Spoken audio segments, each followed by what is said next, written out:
না সরো তুমি সরো কাজ করবে না তুমি তুমি ওই মেয়েকে নিয়েই থাকো আমি আর তোমার কাছে শোবো না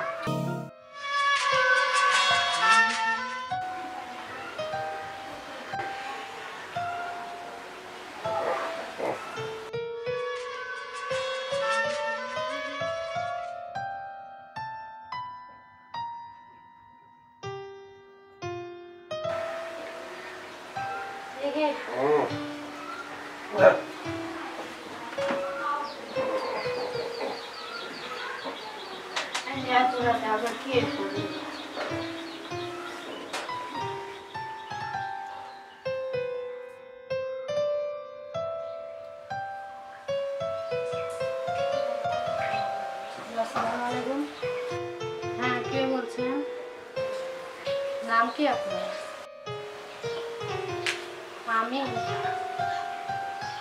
আমি ওর ছোট আপু হ্যাঁ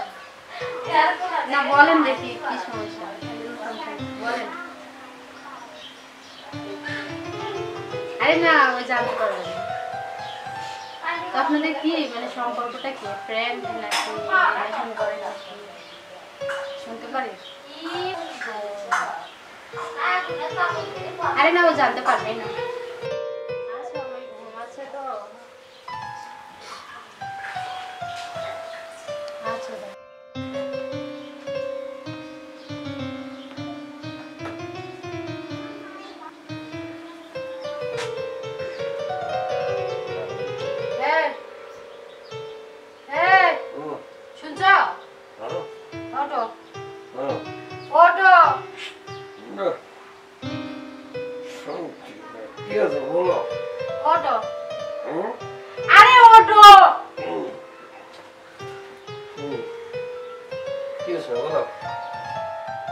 সোনালি কে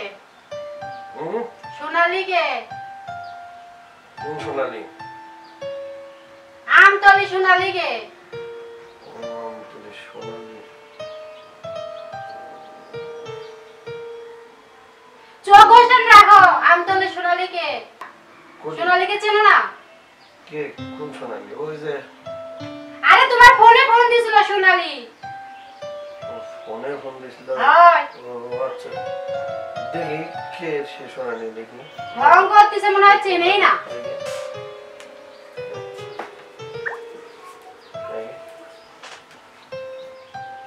এই দেখো সোনালি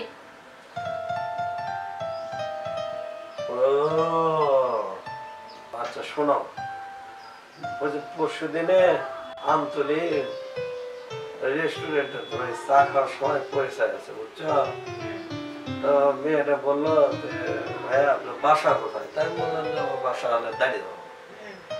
তো বললো যে ভাইয়া আপনার কন্ট্যাক্ট নাম্বারটা দেওয়া যাবে তা তুই তো বসে তো আমি নাম্বার দিয়ে যাবে কম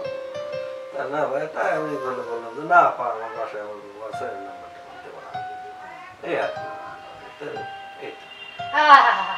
তুমি নাম্বার জানি তোমার ফোনে নাম্বার আসলো কিভাবে ফোন দিলা কিভাবে হ্যাঁ মুই তো জোর করে নেই নাই সেটাই তো আমি বলছি নাম্বারটা পাইলো সেটাই তো আমি কইতাছি তুমি দিছো আরে না বিশেষ করে এমন ভাব করতেছে মনে হয় ভাজা মাছটা উল্টে খেতে জানে না বিশ্বাস করো না আমি বুঝি আচ্ছা শোনো রাগ করো না আমার কাজ করবে না কি শুরু করছো আমি কি শুরু করছি এটা কালকে কথা বলা যাবে না তোমার আমি বলতেছি সব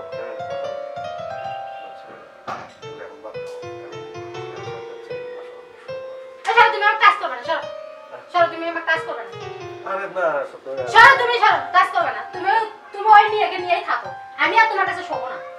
থাকো তুমি তোমার ওই মেয়েকে নিয়েই থাকো তুমি কিন্তু ভুল বুঝছিস কথাটা বল আমি ভুল বুঝিনি তোমার যে রকম কর্ম সেই রকম পথ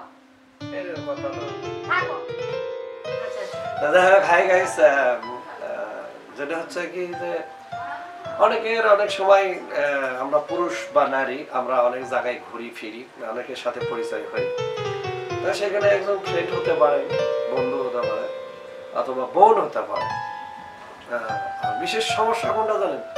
এটা হচ্ছে কি যে মোবাইলের যুগ আসছে রং নাম্বার ফোনে আসতে পারে রাতে বিয়েতে আসতে পারে তাদের জন্য যারা স্ত্রীরা আছেন সন্দেহ করেন দ্বন্দ্ব করেন একদম ও বাবা স্ত্রী না তো হচ্ছে অনেক সময় ভাইদের ক্ষেত্রেও বলে অনেক মেয়েদেরও এরকম ফোন আসে, রং নাম্বার আসে। তারপরে প্রত্যেকটা স্বামী এবং স্ত্রীকে বলবো এই থেকে আপনারা অবশ্যই সজাগ হন, ভালো করে যাচাই করবেন। যাচাই করার পরে যদি সে অপরাধ দেখে তাকে শাস্তি দিন, যদি না হয় তাকে শাস্তি দিয়েন না। এই আমার এই ছোট্ট শর্ট ফিল্ম থেকে যা আমি যেটুকু পারলাম সেটুকু আপনাদেরকে তুলে ধরে